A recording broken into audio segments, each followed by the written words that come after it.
আসসালামু আলাইকুম। আজকে ইনশাল্লাহ আমরা সয়েল ময়েশ্চার ইরিগেশন রিলেশনশিপ জিনিসটা নিয়ে পড়াশোনা করব। আজকে আমাদের এই লেকচারের মধ্যে থাকবে সয়েল ময়েশ্চার ইরিগেশন রিলেশনশিপ কী জিনিস, ক্যাপিলারি ওয়াটার কী জিনিস, গ্র্যাভিটি ওয়াটার কী জিনিস, তারপর আমরা দেখব যে ফিল্ড ক্যাপাসিটি কী জিনিস, একটা মাটির ফিল্ড ক্যাপাসিটি কীরকম হতে পারে।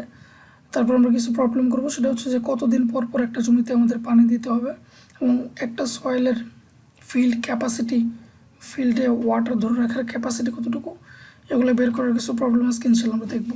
তো প্রথমে শুরু করি যে সয়েল ওয়াশ্চার ইরিগেশন রিলেশনশিপটা কী জিনিস। এই ফিগারটা একটু ভালো করে লক্ষ্য করেন, the water below the water table. Water table হচ্ছে এইখানে, তার নিচের যে পানি সেটাকে আমরা বলতেছি ground water, and above the water table, এবং ওয়াটার টেবিলের উপরে যে পানি সেটাকে আমরা বলবো সয়েল ময়েশ্চার, বা সয়েলের মধ্যে যে পানিটা থাকবে সেটাকে আমরা বলবো সয়েল ময়েশ্চার। এবং একটা প্লান্টের শিকড় যে পর্যন্ত যাবে সেটাকে আমরা বলতেছি root zone depth, extending down from the ground surface থেকে নিচে যে পর্যন্ত যাবে is the soil zone or root zone, which is defined as being the depth of ফরওয়ার্ডেন that is penetrated by the root of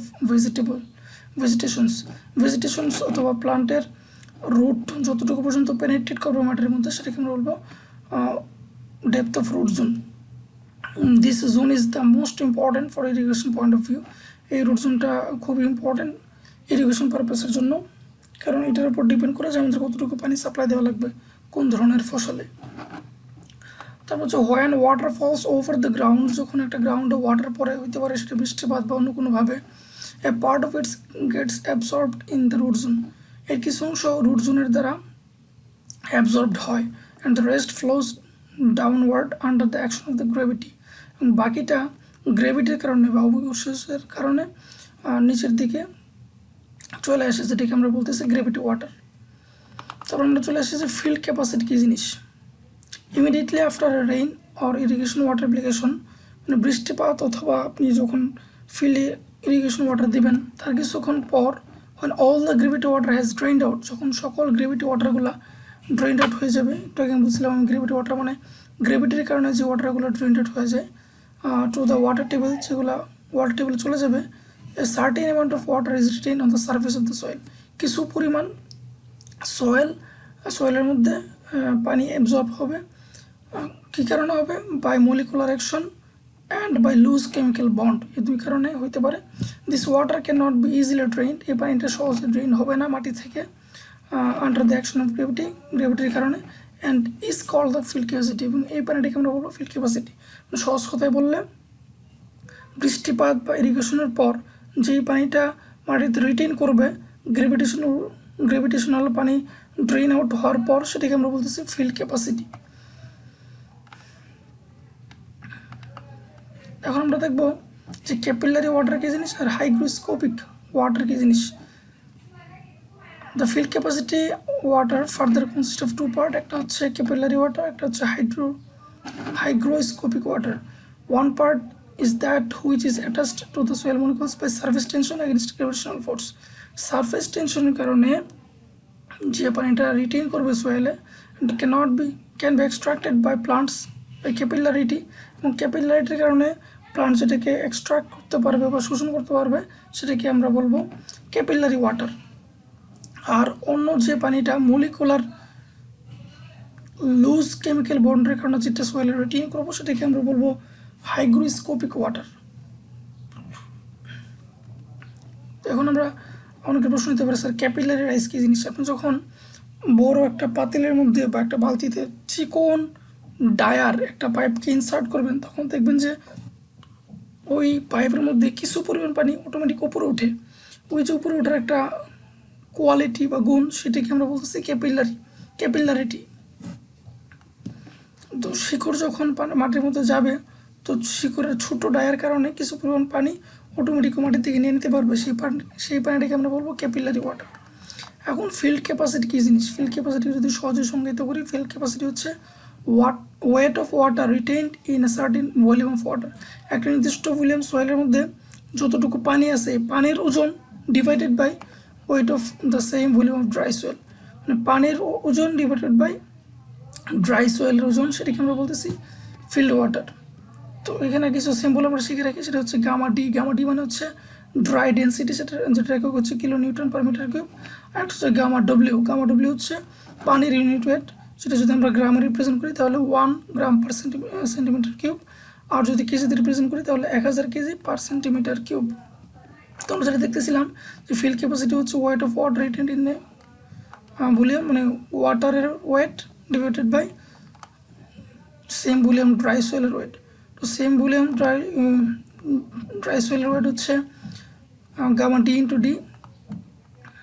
তো এখান থেকে আমরা যদি দেখি ওয়েট যদি বের করতে চাই, wait of water retained in unit area of soil, unit এরিয়ার জন্য আমরা ধরে নিলাম যে এরিয়া 1, সেজন্য গামা ডি ভলিউমকে এভাবে লেখা যায় গামা ডি ইন্টু ডি। কীভাবে লেখা যায়, ধরেন ইউনিট ওয়েট মানে কি, ইউনিট ওয়েট হচ্ছে ওজন বাই ভলিউম, ওজন বাই মানে ওয়েট বাই বা মাস বাই ভলিউম। তাহলে মাস ইন্টু ভলিউম হচ্ছে আমাদের ওজন। এখন ভলিউমকে আবার কী লেখা যায়, এরিয়া ইন্টু ডেপথ। যেহেতু এরিয়ার মান 1 বা ইউনিট ওয়েট ধরেছি, সেজন্য গামা ডি ইন্টু ডি হচ্ছে ভলিউম ভি এর মান। আশা করি বুঝতে পারছেন। তারপর ওয়েট অফ ওয়াটার, এই জিনিসটা একে যদি বাম পাশে লিখি, এফ এর সাথে গামা ডি ইন্টু ডি গুণন হবে।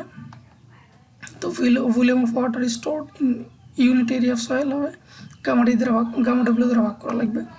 তো এখানে এই জিনিসটা আমাদের সবসময় মনে রাখা লাগবে, যেখানে এফ হচ্ছে ফিল্ড ক্যাপাসিটি, ডি হচ্ছে ডেপথ অফ দ্য রুট জোনের ডেপথ, গামা ডি হচ্ছে ইউনিট অফ ওয়াটার। গামা ডব্লিউটার মান হচ্ছে একটু আগে যেটা বললাম যে 1 হবে যখন গ্রামে রিপ্রেজেন্ট করবেন, 1000 হবে যখন কেজিতে রিপ্রেজেন্ট করবেন। গামা ডি হচ্ছে আমাদের যে সয়েলের ড্রাই ইউনিট ওয়েট। তো এই জিনিসটা আমাদের আমরা যখন প্রবলেম করবো তখন খুব কাজে লাগবে। তো আমি সহজে বলে দিই, gamma D by gamma W একসাথে লিখবেন ইন্টু ডি মানে রুট জোনের ডেপথ ইন্টু এফ। এটা কিসের জন্য, ফিল্ড ক্যাপাসিটির জন্য। So the depth of water stored in root zone in filling the soil up to field capacity, মানে কি field capacity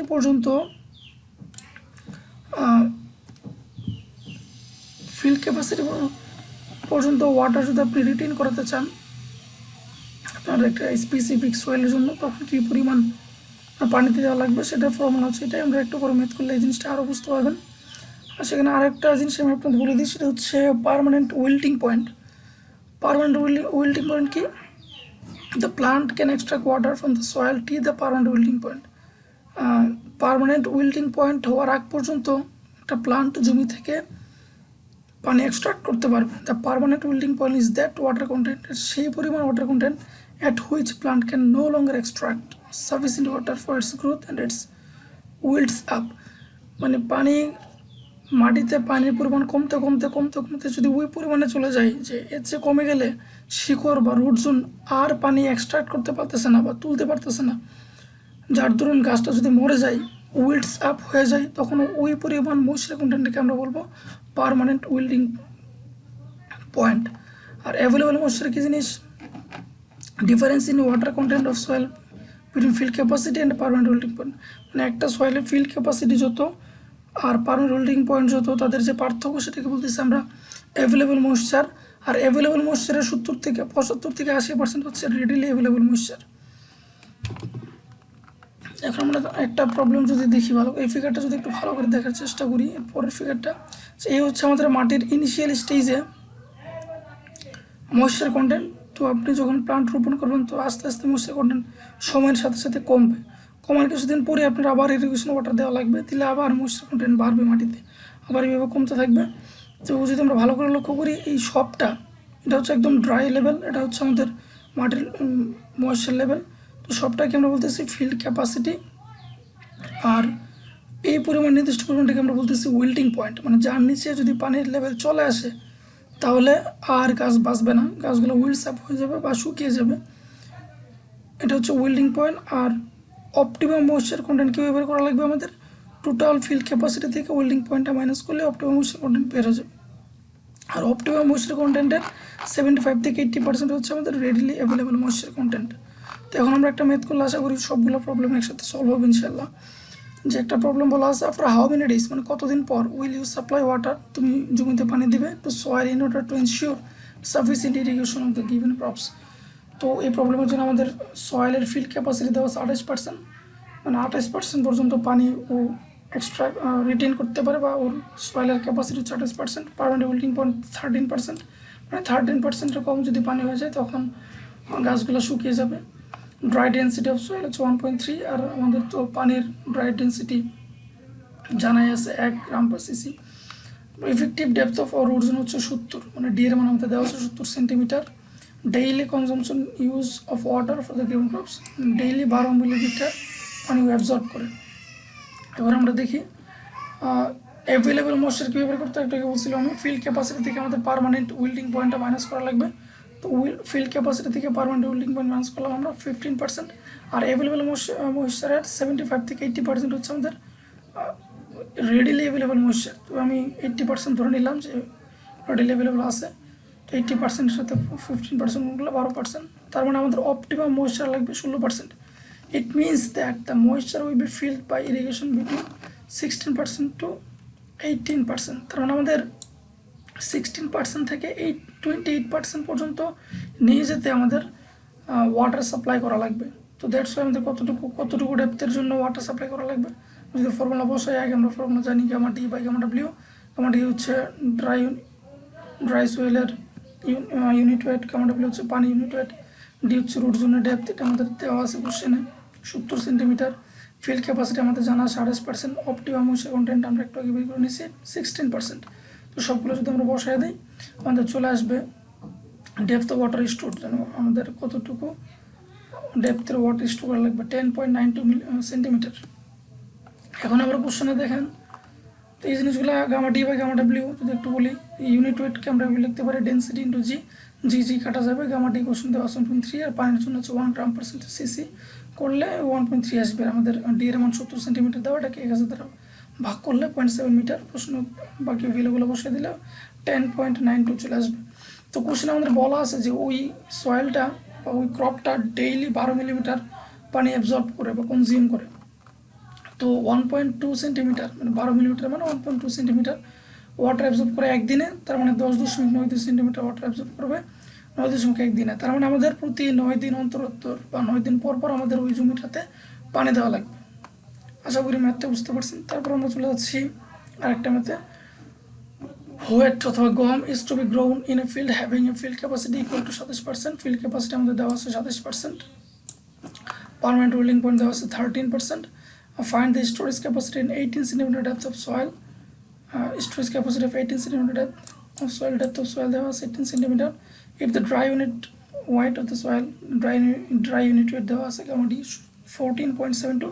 If irrigation water is to be supplied when the average soil moisture falls to 18%, find the water depth required to be supplied in the field. If the application efficiency আবার এখানে দেওয়া আছে 18%. Field what is the amount of water needed to the canal outlet, আমাদের canal outlet কি পরিমাণ পানি দেওয়া লাগবে এটা আমাদের বের করা লাগবে।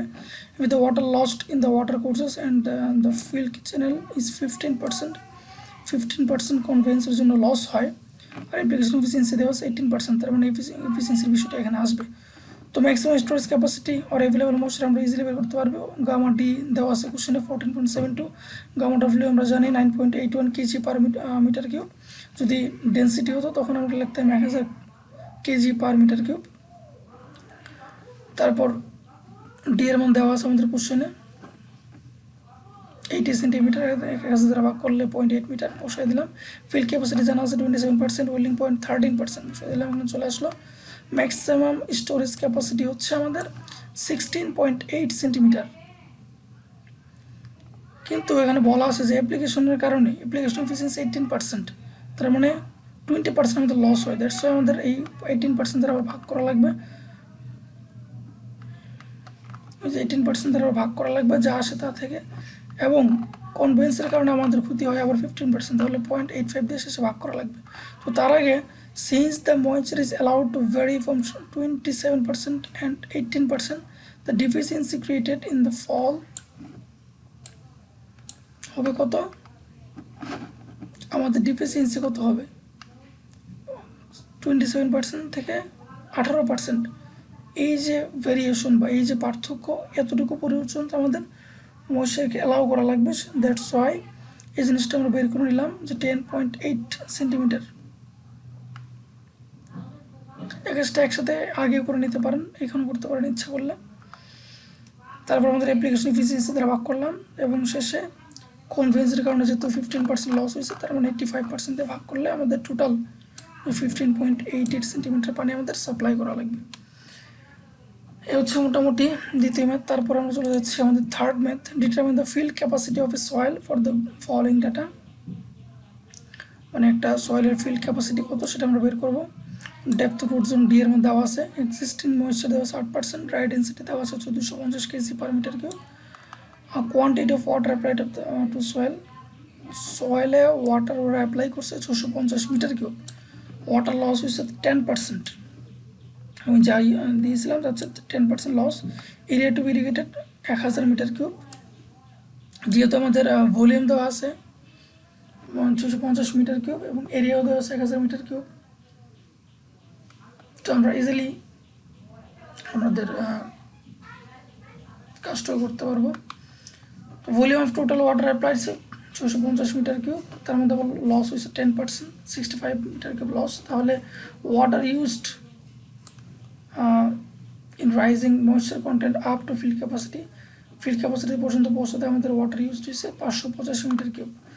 তো আমরা তো এখানে ওই ভ্যালুটাতে একটু ভুল আছে, area to irrigated 1000 metre cube হবে না, মিটার স্কোয়ার হবে। তো এখানে ভলিউমকে এরিয়া দ্বারা ভাগ করলে আমরা ডেপথ পাবো 650 মিটার কিউব, এখানে হবে 1000 মিটার স্কোয়ার, করলে আমরা এখান থেকে ডেপথ পাবো 585 মিটার কিউব ভাগ হচ্ছে এরিয়া 1000 মিটার স্কোয়ার, করলে 0.585। তাহলে আমরা পেয়ে গেলাম the depth of water used in raising moisture content up to field capacity. তাহলে আমরা আমাদের কতটুকু ডেপথ সেটা বের হয়ে গেলো 0.585। এখন আমরা কি জানি যে depth of water used in raising moisture content D equal to gamma D by gamma W into D into upper limit minus lower limit of moisture content as fraction.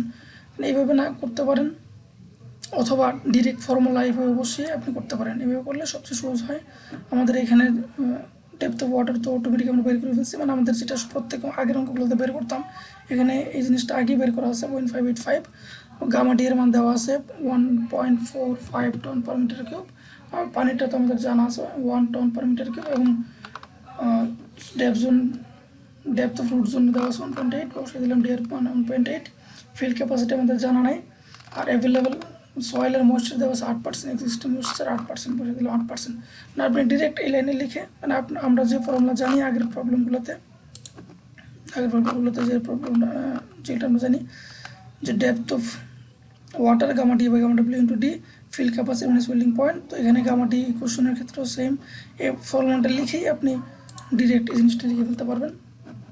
লিখলে এখানে আমাদের ফিল্ড ক্যাপাসিটিটা আননোন, সব কিছু known, তো এখান থেকে easily field capacity বেরো যাবে। তো আমাদের ফিল্ড ক্যাপাসিটি এই প্রবলেমের জন্য বেরোবে 14.4%। তো এই হচ্ছে মোটামুটি সয়েল ময়েশ্চার রিলেশনশিপের ম্যাথগুলো, যে একটা জমির ফিল্ড ক্যাপাসিটি কীভাবে বের করতে হয়, এবং পাশাপাশি এই যে কয়দিন পরে পরে আমাদের ইরিগেশনের ওয়াটারটা সাপ্লাই করা লাগবে, এই জিনিসগুলো। আশা করি বাসায় আরও একবার বা দুইবার যদি প্রবলেমগুলো করেন, ইনশাল্লাহ সবগুলো প্রবলেম সলভ হবে ইনশাল্লাহ। তো ইনশাল্লাহ সামনের সপ্তাহে আমরা আবার নতুন একটা চ্যাপ্টার শুরু করব। আজকের ক্লাস এই পর্যন্তই। আসসালামু আলাইকুম।